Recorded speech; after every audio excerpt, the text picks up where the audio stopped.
Good morning students. मैं doctor Vijay Kumar, government girls college Shahpura. इससे पहले मैंने आपको एक वीडियो डाला था कि प्रथम वर्ष पंचवर्षीय योजना से लेकर 10वीं पंचवर्षीय योजना तक के बारे में बात हुई थी। आज अपन राजस्थान की 12वीं पंचवर्षीय योजना के बारे में बात करेंगे। BCom part second EFM paper first के चैप्टर है ये। देखिए, राजस्थान की 12वीं पंचवर्षीय योजना सन 2012 से 17 के बीच में थी। राज्य में 12वीं पंचवर्षीय योजना के लिए लगभग 1,96,992 करोड़ रुपए प्रस्तावित किए गए थे और इसमें आर्थिक विकास दर का लक्ष्य 7.7% रखा गया था। मूलतः 12वीं पंचवर्षीय योजना में जो आर्थिक विकास दर की बात है वो 9% रखी गई थी, जिसे घटाकर बाद में 8% किया गया। 12वीं योजना में राज्य में सर्वाधिक प्रावधान ऊर्जा क्षेत्र के लिए 36.92% किया गया। देखिए, जब हम पंचवर्षीय योजनाओं की बात करते हैं तो आंकड़ों का समावेशन बहुत जरूरी होता है। इन आंकड़ों के आधार पर ही हम बता पाते हैं कि किस क्षेत्र में कितना रुपया सरकार ने दिया या पिछले वाली योजना से इस वाली योजना में कितने % हमारा वृद्धि हुई। ये सिर्फ आंकड़ों के आधार पर ही बात की जा सकती है। तो इस योजना के अंदर आपको ज़्यादा आंकड़े मिलेंगे। जो महत्वपूर्ण आंकड़े हैं वो आपके पास आ रहे हैं, आप अपने स्क्रीन पे देखिए। मैं बता रहा था कि सर्वाधिक प्रावधान ऊर्जा क्षेत्र के लिए 36.9% किया गया था एवं सामाजिक क्षेत्र सामुदायिक सेवाओं के लिए 35.28% किया गया। एक टेबल आपके सामने आ रही है जो आपको बताती है कि 12वीं पंचवर्षीय योजना का प्रस्तावित उद्व्यय कितना था। पहले कॉलम में हम क्रम संख्या लिख रहे हैं, दूसरे कॉलम में मुख्य विकास मद या किस मद के अंदर या किस क्षेत्र में हमारा पैसा खर्च हुआ था।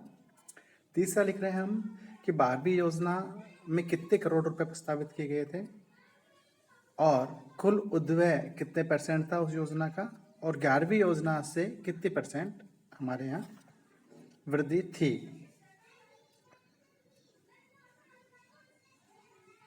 हम बात कर रहे हैं पहले कृषि एवं समृद्ध सेवाओं में। कृषि एवं समृद्ध सेवाओं में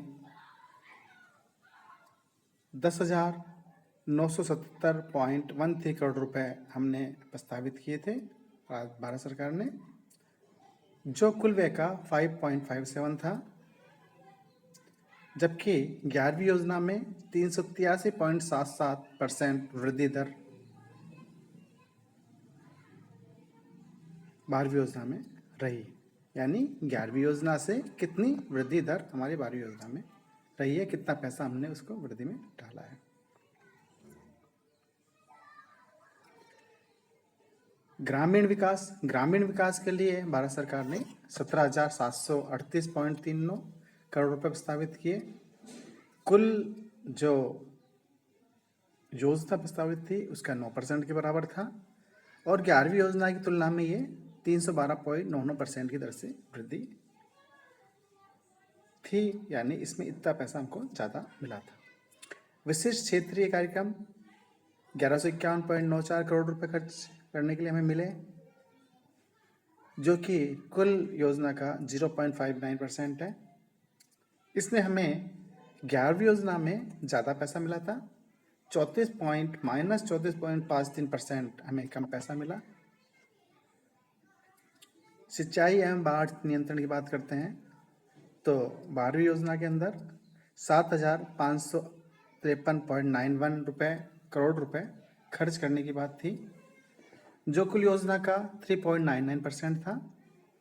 11वीं योजना से वृद्धि 7.56% थी। ऊर्जा क्षेत्र में हमें लगभग 72,723.25 करोड़ रुपए खर्च करने के लिए मिले थे। प्रावधान किया गया था योजना के अंदर, जो कुल योजना का 36.92% था। 11वीं योजना की तुलना में 183.97% की वृद्धि दर हुई थी। उद्योग एवं खनिज की बात करते हैं तो 993.53 करोड़ रुपए 993.53 करोड़ रुपए उद्व्यय प्रस्तावित किया गया था। ये योजना का 0.50% था और 11वीं योजना की तुलना में 3.63% ज़्यादा था। परिवहन की बात करते हैं हम। परिवहन में लगभग 10,408.22 करोड़ रुपए 12वीं योजना में हमें खर्च करने के लिए मिल रहे थे। प्रस्ताव था कि इतना पैसा हम इसमें लगाएंगे, इतना पैसा हम खर्च करेंगे इस योजना के परिवहन क्षेत्र के। ये कुल योजना का 5.28% था और 11वीं योजना की तुलना में 122.25% वृद्धि दर थी। वैज्ञानिक सेवाएं, वैज्ञानिक सेवाओं के लिए हमें 242.07 करोड़ रुपए मिला। कुल योजना का 0.12%। 11वीं योजना से तुलना करते हैं तो हम 715.15% की दर से ज़्यादा था। सामाजिक एवं सामुदायिक सेवाएं 69,490.58 करोड़ रुपए खर्च करना प्रस्तावित था योजना के अंदर। कुल योजना का 35.28% था और 11वीं योजना की तुलना में 402.55% ज़्यादा था।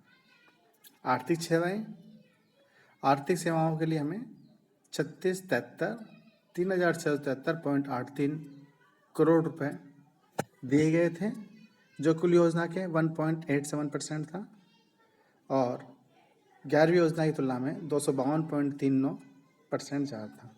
सामान्य सेवाओं के लिए 1739.16 कुल योजना का 0.88 और 11वीं योजना की तुलना में -60.23% की दर से वृद्धि हुई थी। यानी इसे 11वीं योजना में ज़्यादा पैसे मिले थे 12वीं योजना की तुलना में। कुल योग की बात करें तो हमारी योजना 1,96,992 करोड़ की थी।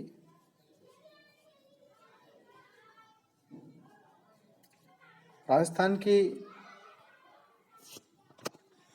पंचवर्षीय योजना के उद्व्यय में पर्याप्त वृद्धि हुई है।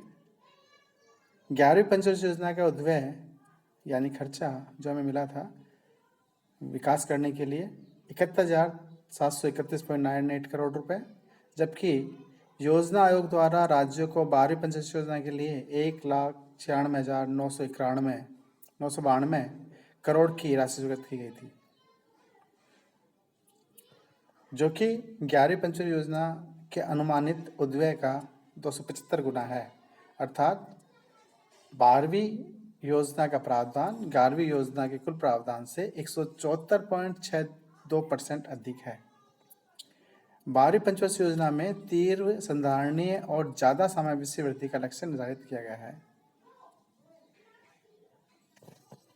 12वीं योजना में राज्य की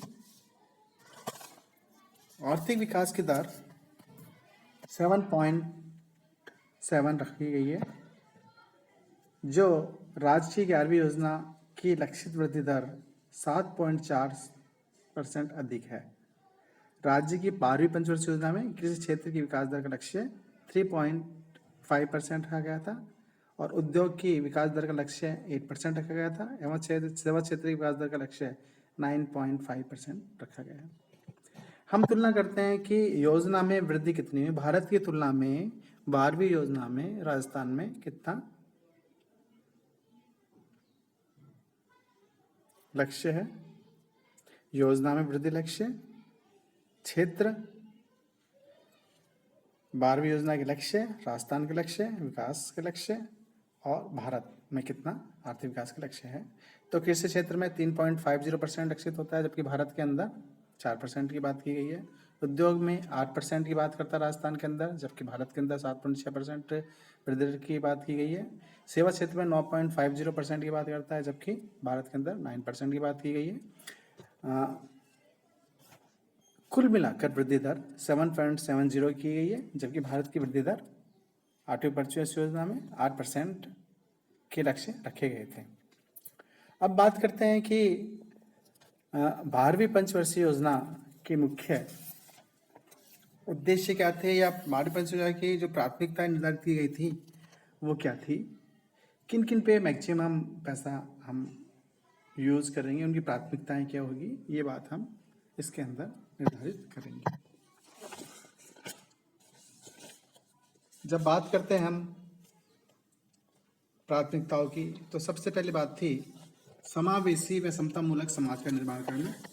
इस योजना का जो मुख्य उद्देश्य था, समावेशी व समतामूलक समाज का निर्माण करना, लोगों को दीर्घ स्वास्थ्य सृजनात्मक जीवन जीने का जो अभाव है उसको कम करना, एक अच्छा वातावरण तैयार करना, लोगों की क्षमताओं के विस्तार के लिए अवसर उपलब्ध कराना, खाद्य सुरक्षा, सुरक्षित पेयजल व प्रत्येक नागरिक को आश्रय की सुविधा हो सके, ये लक्ष्य निर्धारित किया। फार्म उत्पादकता बढ़ाना व फसल पशुधन सिंचित उत्पादन प्रणाली के माध्यम से आमदनी को बढ़ाना। अगला जो प्राथमिकता थी, समाज के कमजोर वर्गों को, विशेषकर SC ST और अल्पसंख्यक वर्ग है और स्त्रियों के सशक्तिकरण की दिशा में प्रयास करना। शिक्षा व प्रशिक्षण के माध्यम से मानवीय संसाधनों का विकास पर जोर देना। शहरी शासन में सुधार व शहरी आधार ढांचे के आधुनिकीकरण पर ध्यान देना। सड़कों, शक्ति, उद्योग आदि के लिए सुरक्षित आधार ढांचे का विकास करना। पंचायती राज प्रणाली को सुदृढ़ करके ग्रामीण क्षेत्रों का विकास करना। ये 12वीं पंचवर्षीय योजना की प्राथमिकताएं थी। जब हम बात करते हैं कि 12वीं पंचवर्षीय योजना में कितने सामाजिक संकेतक या कितने लक्ष्य रखे गए हैं, तो शिशु मृत्यु दर की जो बात की जाती है, 1000 शिशुओं के ऊपर कितनी मृत्यु दर लक्षित की गई, मतलब कितने मिनिमम कितने बच्चे की डेथ होनी चाहिए। तो शिशु मृत्यु दर IMR 40 थी, यानी 1000 बच्चों के पीछे जो मिनिमम कर सकते हैं हम, 40 से ज़्यादा उसको हमने लगा कि 40 लेके आनी है हमें, 40 से ज़्यादा नहीं करनी है। मातृ मृत्यु दर 1 लाख जन्म पर 200 थी, 1 लाख बच्चों के जन्म हुए और मृत्यु होती है तो 200 से ज़्यादा या 200 से कम करने का लक्ष्य निर्धारित किया गया। कुल फर्टिलिटी दर TRF 2.5% रखी गई। 0 से 3 वर्ष की आयु में कुपोषण का परसेंट 25.3% था। 0 से 6 वर्ष में लिंगानुपात 912 रखना। हमने लक्ष्य निर्धारित किया था 12वीं योजना के अंदर कि 0 से 6 वर्ष में लिंगानुपात, यानी कि 1000 लड़कों के पीछे 912 लड़कियां या स्त्री का जन्म होना चाहिए। कुल साक्षरता का जो प्रतिशत था 79.75 रखने का हमने प्रयास किया। 12वीं योजना में विभिन्न सामाजिक सूचकों में काफी सुधार की आशा रखी गई थी।